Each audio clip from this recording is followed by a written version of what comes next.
It was easy. I told Price the same thing I told him at home, except it was more detached now, as if it had happened to someone else and I had witnessed it from a distance. The room where he took my statement smelled of stale cigarette smoke, but that was the only thing that fit my image of a police station. The room looked more like an insurance company office.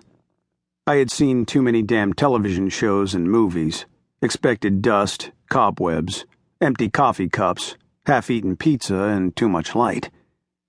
There wasn't much in the room in the way of furniture or decoration. Some citations on the wall, a file cabinet, a neat desk, a typewriter, paper in the roller, and Price behind the keys. In fact, Price and I were the only ones in the room. It took 20 minutes for me to tell it again, top to bottom. "What now?" I asked. "Not much," Price said. "It'll go to the grand jury. They'll look over your statement, your wife's, mine. Then they'll no-bill you. You won't even have to go to court." "You're sure?" "Open-shut case of self-defense. He broke in with intent to rob, took a shot at you. Your gun was legal. He's a known crook. You're an upstanding citizen in the community. We haven't any reason to suspect you of anything. It's over, except for your gun. We'll keep it a while until you get the no-bill, then we'll return it. I'll have an officer take you home." When I got home, the policeman who had stayed with Anne nodded at me and went away with the other officer. I sank down in the living room chair and looked at the couch. I didn't think I could ever sit there again.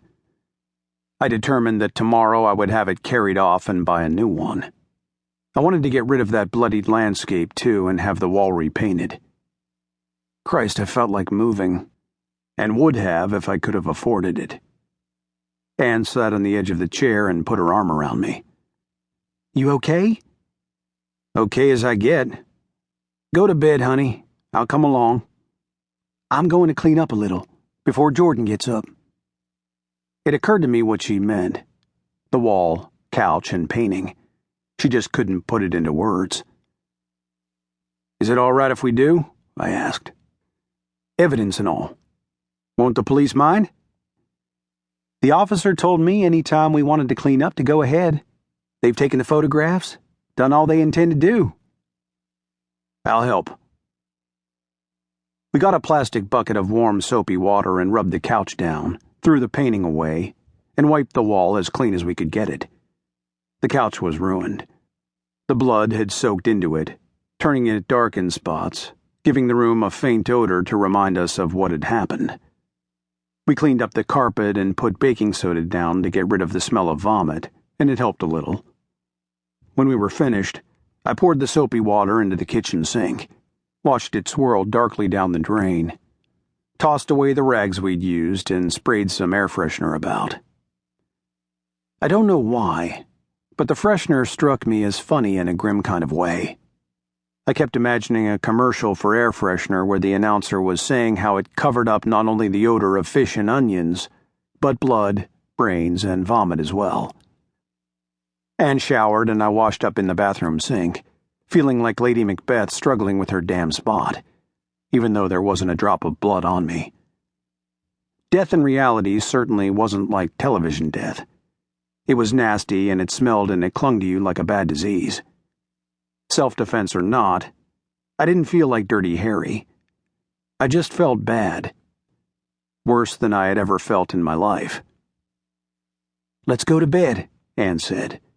She was stepping out of the shower and she looked good. 35 years had been kind to her. Her breasts sagged a little maybe, but the rest of her was nice and the breasts were nothing to run me off. She was my woman and I loved her, and I knew she was offering herself to me. I could tell by the way she moved as she pulled the shower cap off and let her long blonde hair fall like a shower of light onto her shoulders, by the slightly exaggerated stretches, and the way she slid the towel slowly up her long legs and moved it seductively over her damp pubic hair. She smiled at me. "We can snuggle, you know." "I'm not really sleepy," I said stupidly. "So we can snuggle a lot.